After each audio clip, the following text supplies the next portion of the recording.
This is Karen with NewClevelandRadio.net, and it is time for Be Bold and Be Heard with Matt Jackson. Welcome, Matt. Thanks, Karen. Once again, thank you for this platform.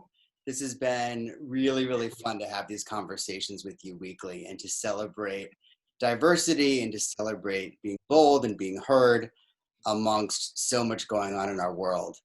As we face our second lockdown in Los Angeles, today is day one of a 3-week lockdown, and I am beyond honored to welcome two singer-songwriters to our show who are definitely both bold and be heard kind of people. And we are going to celebrate, I didn't tell them what the topic was today, but the topic today is music and memories.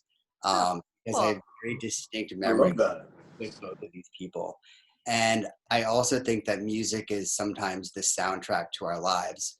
And especially being in quarantine right now, music can be something that helps to soothe the soul.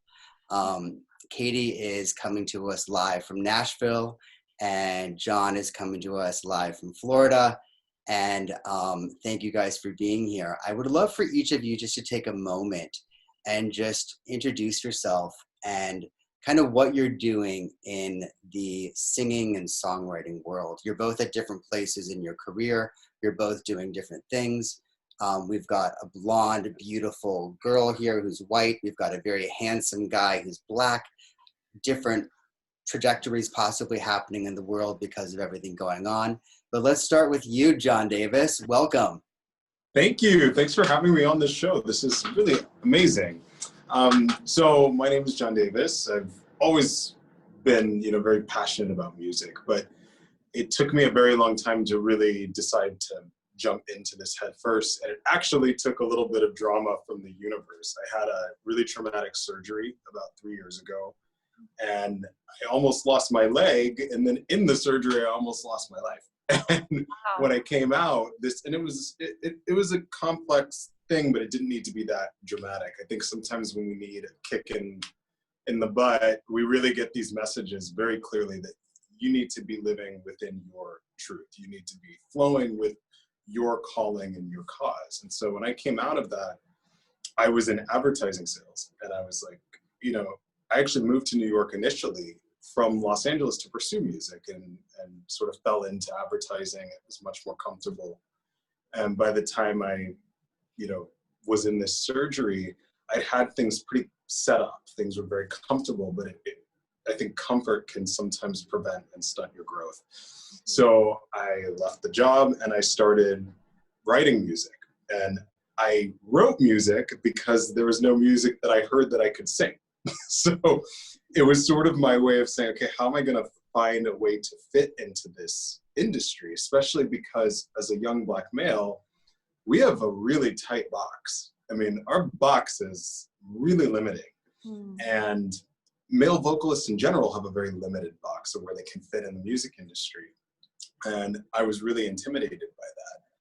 But I had put my apartment on Airbnb because I couldn't afford it because I left my job. And so to process this craziness, I would sit at, the gym lobby and use the little GarageBand app on my phone to make these sketches and try to organize my ideas and express what I was kind of feeling.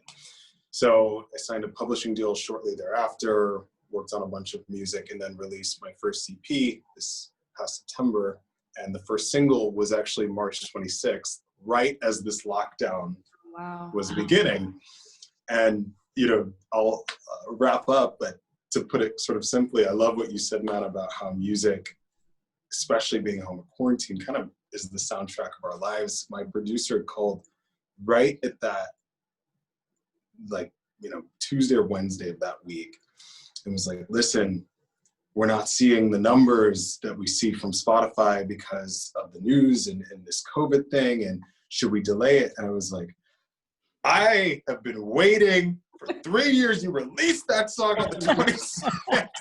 Good for you. Just get it out. Just let the train leave the station, because I have no doubt with the rapid stimulation of the media and the news cycle that I worked at home for 2-3 years. Most people have not, so they don't know what it feels like to be able to watch the news for 24 hours.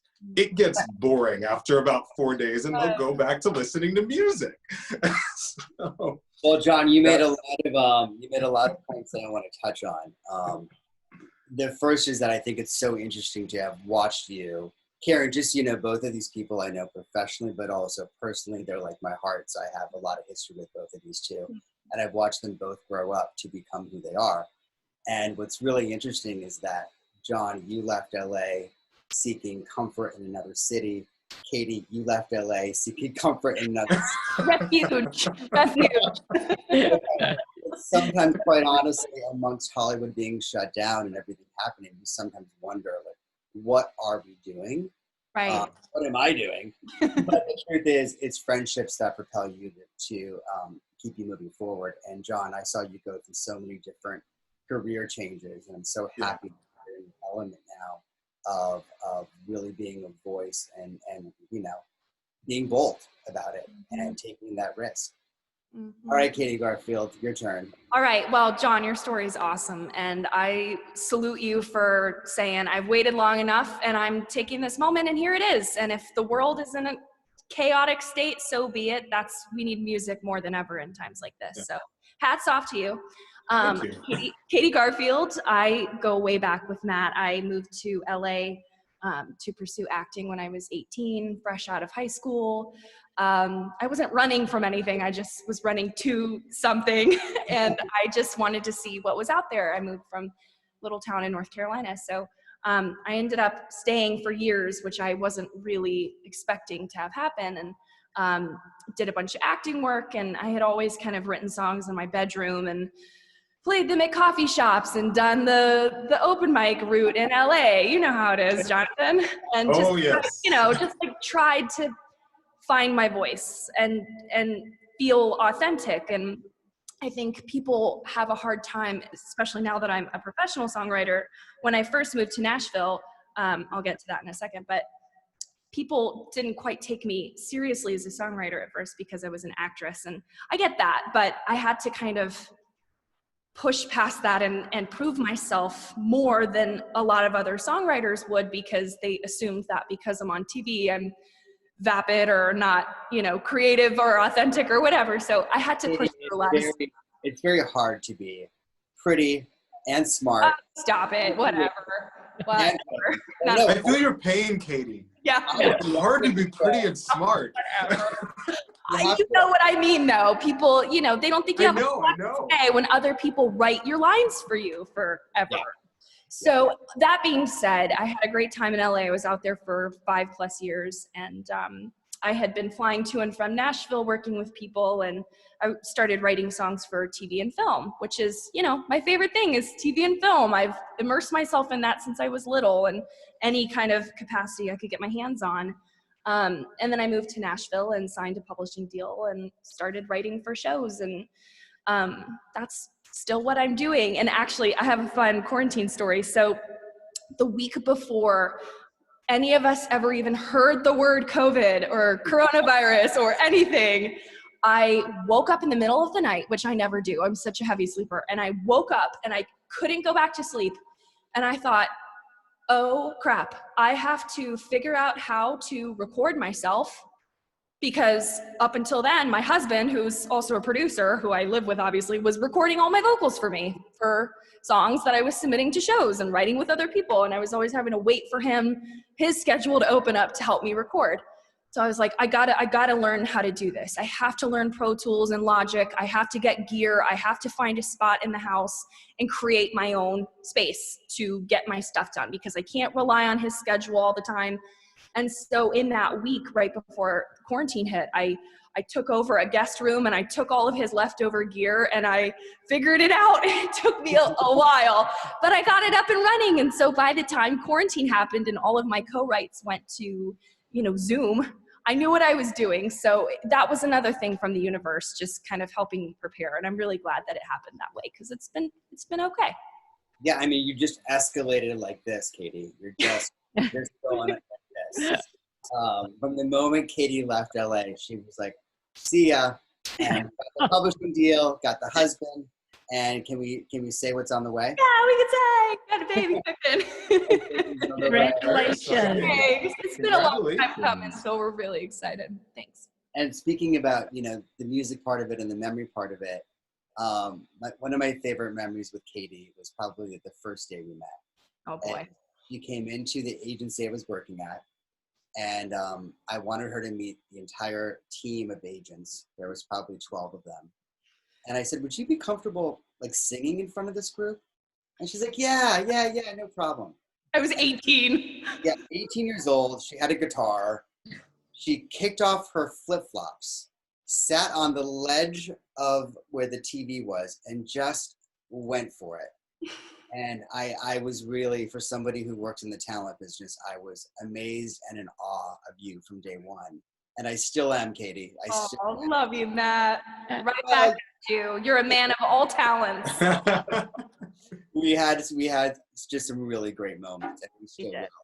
And John actually made a bunch of CDs for me for a trip I was going on, and said, listen to this music. Oh, that's right.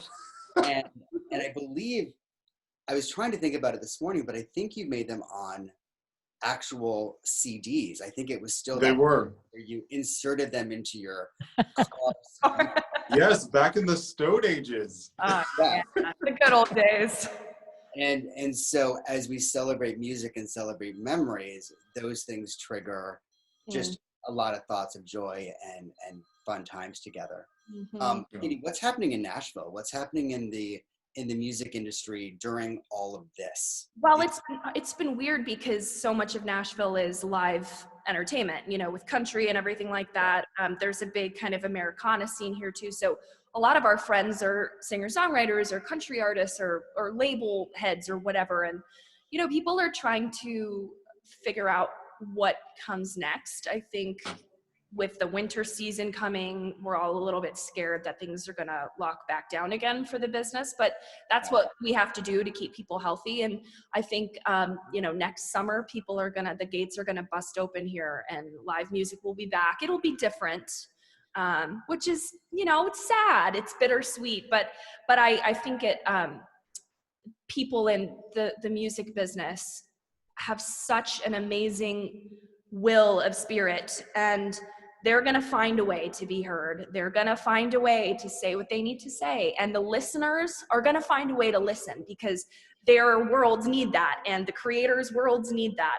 And even though it'll look different, we'll find a way to get it back. So the national news programs are giving Nashville and country music a lot of props for the way that community is handling COVID and award shows and the way that they've been produced and the presenters coming on stage. And a lot of broadcasters and newscasters are giving huge compliments to Nashville about how that is a tight-knit community of people who are working together to really make it work, even in the bittersweet moment. Well, and something too, that a week before COVID, came out and everybody started hearing it everywhere, there was a massive series of tornadoes that ripped through East Nashville, which is where so many people in our community live. It's such a huge cultural, social chunk of Nashville. That's where all the great restaurants are and great little neighborhoods and boroughs. And so Nashville was slowly rebuilding from that when COVID hit. And actually, to your point about Nashville having this great spirit of togetherness and moving through, the Red Cross actually had to turn away out-of-state volunteers in the tornado aftermath because so many local people volunteered that they didn't have enough food or room to accept the real volunteers from out of state. So it's called the volunteer state, and it's showing up like that. So it's got to be true. Yeah. John, what about for you? What's happening in Florida? Give us a lay of the land there. Yeah, so I mean, there's some interesting things, and it was Katie, right? Mm-hmm. There we go. It's interesting because I started really my integration into the music industry right at the beginning of this, and I was blessed because there was a lot of sort of lucky circumstance, and I think whenever you're working in the flow of what you should be doing in life, you get, a little wink, a little nudge here and there. If anyone's read The Alchemist, the principle of favorability, you get that little beginner's luck. Right. And that works really in my favor. But similarly to you, Katie, I found that this whole pandemic, and I said this all last year, was like, the world is very out of balance. Mm-hmm. And the world is a reflection of our inner worlds. Mm-hmm. And so if you yourself get that out of balance, you get sick, you get a cancer, you manifest these sort of disorders that are your body's way of telling you your choices and the way in which you're interacting with the world is not working. So all last year it was like, this is really, the friction is too high. And there's not an indication that it has a path to clear up. And it's not in any one industry, it's everywhere. The imbalance is really dramatic and there's gotta be a break. So then when this happened, the way it happened and what it's caused people to have to do, to be still, to sit at home and reflect. It's like forced meditation. It's like you're a little kid and you're on timeout. And so what I've noticed from music is that it's really rendered certain areas of the industry obsolete or antiquated. And it's also demanded that the musician know a lot more than they used to have to. And it's a little scary. I mean, at one point I was like, God, my business card right now is like triple-sided. It's like, I'm a lighting director, I'm a agent, I'm a producer, I'm a licenser, I'm a sync agent. And you really, I had to learn how to track and edit all of my vocals here for I think of the 8 songs that I released, 4 of them were recorded behind me. Good for you. In this little booth. And I was tracking these vocals and learning how to cut and edit them. And then also trying to understand with that space, where are the sort of emotional decisions that we make as artists, which is really difficult because you are digging in and excavating the part of your soul that is most true to you and putting that out into the world. Right. And when you do that, you are highly vulnerable and understanding what sort of choices, who do I sign papers with in that emotional state that I don't really need? And especially now because of how music has changed from the time where you were buying a CD for $16 or whatever to the present. I mean, I remember the war on iTunes at 99 cents. That sounds like retirement to me now. I wish someone would buy a song for 99 cents. Ancient history. Yeah, and so it really kind of, but when I see that, I've had to take a lot of time, and I've watched my songs do very well in the early months and trying to understand, where does this fit? I know that how do we navigate this space? Because this industry went through a transition where one day people just stopped paying. Right. And they don't fully understand. You never go into a restaurant one day and expect that you're just going to stop paying for your food. Sure don't. And when I saw that and how I looped that back to this whole thing about the pandemic, is that when these sort of things get too far out of whack, things have to slow down long enough for them to correct. And I think that what I'm starting to see within the music industry, and this is more in general, because I don't really I've only been in Florida for a few months. I was in New York for the majority of my music journey. And I started, Katie, at an open mic. That was the other thing, was that's part of why I wrote music, is because I couldn't sing a cover at an open mic, because it was either going to be a Beyonce cover and people were going to be like, really? And so I was like, so anyways, I the live music was a way to get out. But when things get this sort of out of whack and there's not really a future that's super clear and super optimistic for many people, while they're also having this opportunity to expand, it's always right before the breaking point. So I really believe that now we're getting to this place where the hypersaturation of music on Spotify, the hypersaturation of music that's being released, is starting to shift the way that people that actually invest and support artists and invest in growing artists are looking at what's happening and saying, how do we actually invest in an artist anymore? Because it's become so data driven that artists can't focus on the art. It's like, you got to release Right, it's a numbers 15 game. songs an hour just to be able to go to Whole Foods and buy a coconut. Yeah. And God forbid you don't put it on TikTok. No one's going to listen to it if it's not on TikTok. And you know, and the other thing is, right when I began, I remember they were like, you know, I picked up quickly the fad phase of music, which is, oh, you got to get on this, you got to get on this, you got to get on this. And I was like, you know, at the end of the day, that very dramatic statement about excavating your soul is still factual. You don't have time to excavate your soul when you're doing the dance in the living room, trying to raise your TikTok followers. And then I got to run and tweet about my dinner. And I need to take a picture of this, you know, Benedict, and somehow find time to learn how to track vocals and record all in the middle. And so for me, I took the pause. I took full advantage of it and said, you know, I never want to be lost in the hype to realize that I forgot the purpose. Well, because the thing is, if you, there's two kinds of products, I feel like, in any business. There's products that are short-term, that don't last very long, but are really exciting in the moment. And then there's products that last forever. Those are the products like Fleetwood Mac, the Rolling Stones, Whitney Houston, right, Etta James, the classic people who created products that people connect to, no matter what season of life they're in, part of the world they're in, what's going on in the world, what technology has snuck up behind it to take it over. You're creating products that are meant to last. And I think the way that technology has changed the artist is they're not serving the art itself anymore. They're serving the image of the artist. But at the same time, that's great too. We have to have that too, because I have an 11-year-old stepson, and he loves YouTube singers and TikTok singers. He loves that stuff. And it gets him interested in music when somebody who requires a full-length album to connect to wouldn't draw him in with his 11-year-old attention span. So there's a balance and a give and take, and the short term and the long term come together to create this thing that means that music isn't going anywhere, and it's changing shape, and people are consuming it differently. And it's hard when you're in the business. You know, even in the sync business, my husband has been at the sync world a lot longer than I have, and he talks about, you know, he used to get in-episode placements for $50,000.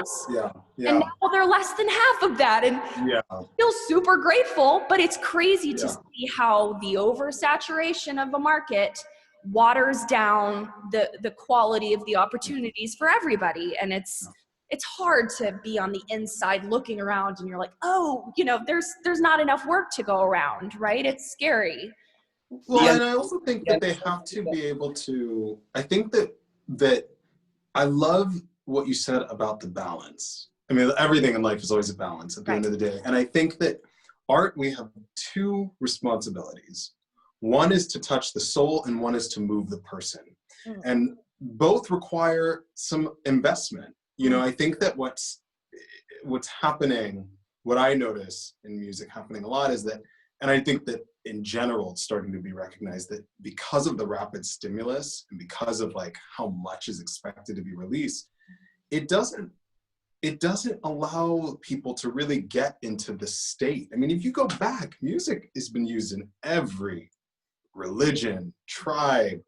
I call musicians 3-minute prophets, because you're communicating a message in 3 minutes. And that is the soul of it. Now you can go too far, right? And then it's like, okay, I don't need a sermon every 3 minutes, but I need more to chew on it. I need to not get so used to being rapid stimulus, because at a certain point it becomes muzak, you know, like the stuff that's just totally in the background. And I think what is frightening, but also what is exciting, because whenever, like I said, my belief is whenever things get too far one way, you know it's right about to swing, is that what's happened with Spotify is created a culture of passive listeners. So they don't engage with the artist. It was really fascinating when I was releasing the songs, these save rates were what caused the songs to tip so quickly onto Spotify's Discover Weekly. So it happened with the first song, it happened with the second song, it happened with the third song. Then when I released the EP, you saw it happen with one of the songs in the EP, but then the other songs on the EP had almost no listeners. And I was like, this is fascinating, because the areas where this is really taking off are all the exact same for each song, which means it's the same people, but they're not actually going to the account to listen to anything other than what's showing up in these playlists. So it means that people are really becoming far more passive, and I think that has a double-edged sword. I mean, as we're talking, I've got Pandora in the background setting the mood in my house. So there's a place for passive listening, but I think it's important, in the music industry, and I do believe it's going to change in the coming year for independent labels and independent, that really celebrate the independent artists and say, how do we invest in really telling these stories? Because there's a place for passive listening, but we have to have active listening. Whitney Houston, the greats, they are not, a ho-ho's bake. They are a full Great British Bake Show, grand finale. You gotta bake it, you gotta, private, and it takes energy and investment and time. It's not a rapid stimulus. Your song needs to hit these save rates. It's like, we gotta build this up and build something. So I think it's a phenomenal time for music. I think it's an exciting time. I think it's a scary time, but it keeps you fresh and it keeps you invested. Yeah, one of the things that I love about my little corner of the business, being TV and film, is that I really only release music when it's going to be on a show, if I'm completely honest. I have a lot of weird ideas in my head, and I like to let the story that I've been pulled in to be a part of kind of dictate what I'm going to put out next. I have spent many years putting out things that I wanted to put out. And what I always felt was I was getting too close to it, and I was losing myself and trying to find myself. And Sync has been an awesome way to take my hands off and say, I'm a part of something, but I'm not the whole thing. I'm not the whole product anymore. I'm just helping to tell a story. And there's something kind of liberating about that for me at this point in my life. And there have been a couple really great examples. I had a song a couple years ago that was, it was in the trailer for this video game called For Honor. And it's a war video game, like a, old school, like ancient battle war game. It's a huge game. So there's this convention called E3, which is a big gaming convention, and they've got 200,000 people that go to this convention. And so when I got the placement, I didn't know that they were going to play it at this convention. I just knew that it was in the trailer for this video game. And so one day my Instagram starts blowing up. Tens of thousands of people are liking and messaging and commenting, and I had never seen anything like that. And they were sitting at E3 watching this trailer on a giant screen, and there's this female knight that comes out, and it's revealed later on that she's a female. She takes her helmet off and her hair's flowing, and the trailer's dead silent except for my song, which is this really creepy, ethereal song. And I was watching it on YouTube because my mom was like, you gotta go watch it live on YouTube right now, it's blowing up. And I went to watch it, and tears started streaming down my face. I was like, look at all these people, they care and they're connecting. And it's not because I had to figure out what I wanted to say that day. I just helped tell a story, and they connected to that story through my voice. And that felt damn good. And it was an awesome moment. And I still love to watch it back because it makes me so excited. You know what's great about these podcasts is that whenever we have these two guests, the two guests always connect and have this mutual story and this bond. I know, we're like about to get on the phone and be like, Katie, let's go talk. Let's just chit chat. And I'll call it, John and Katie, you guys can have your own show, man. Yeah, come on, put us in touch. No, I totally agree with you, Katie, about that, really. I'm not gonna go on a long mat because I know you wanna move forward, but I wrote a song for a hospice that does a children's wing. They approached me a year ago, and their average client stays like 10 days. They were building this children's wing, and they needed a song for a fundraiser. And I'll tell you, I could not agree more that there's sometimes just the ability to say, what is the story that you're telling? And I wrote this song, and I loved it. I thought it was great. you know, it took me a few hours. I said, okay, great. And then, you know, you're getting phone calls. It's, oh, this healed me, or my this. And I was like, wow. And it's very liberating to be able to get out of your own way, because it's not about you, you know. As an artist, that's tough. The ether kind of drops you down an idea every now and then, and you just have to reach up and grab it. And it might not have started, the idea for the idea might not have started within you, but you're taking that inspiration and creating something beautiful with it, and then putting it out there. I love it. I'm addicted to this game. I'm gonna probably do this forever, I think. Well, Katie and John, I'm going to be contacting both of you, because in my post-agent life, I'm now developing content for television, and I'm basically celebrating diverse stories for television, and it's a lot of work pitching these ideas to the production companies and the networks. But there is a show, an animated show that I'm working on, about these hospital monsters that live underneath kids' beds and protect them during what they're going through. Wow. And, you know, we're going to need an opening song from John and a closing song from Katie. So we can do that. And then probably a middle song with both of us. Yeah. Great. Now, Karen, what I want to just highlight here is I specifically brought these two onto the show because we have a white person and a black person. But here's what is awesome about this conversation. It's not about that. It's about doing the work. It's about discipline. It's about believing in yourself. It's about creativity. And in this world where there's so much about race going on, I have always said, regardless of race, the cream rises to the top. And you gotta fight, you gotta work hard. And kudos, Katie, kudos to John for just believing in yourself and going for it, because it's about what's inside. And it's about that authentic voice. And even though we're living in these uncertain times in entertainment in general, not just music, but in all of it, we have to keep creating and know that we're probably going to land in the pioneer days. Yeah.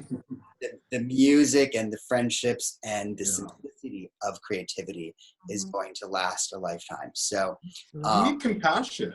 I mean, you always have to have compassion. I think in this culture, it's sad that we have to reiterate that as much as we do.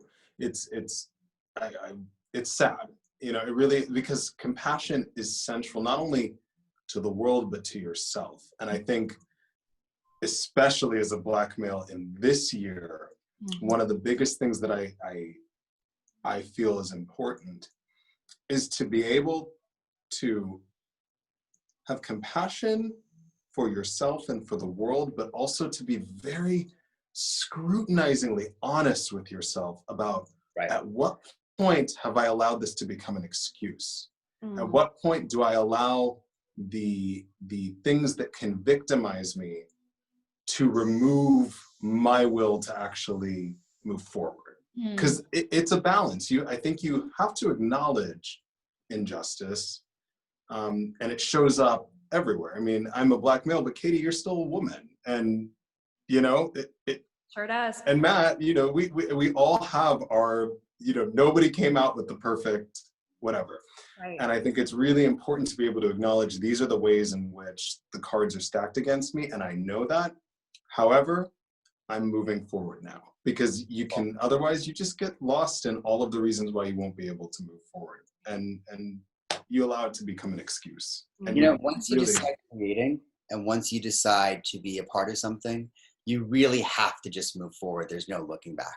And you just have to keep moving forward. So I'm looking forward to hearing, you know, what you guys come up out with next. And my home is your home. I hope that you both come to LA soon after lockdown. It would be a natural, Matt. Oh. Well, you guys are welcome to come to Florida, because Florida has no restrictions. Yeah, I know. Florida's pretending that there is no pandemic, so you are welcome to come here.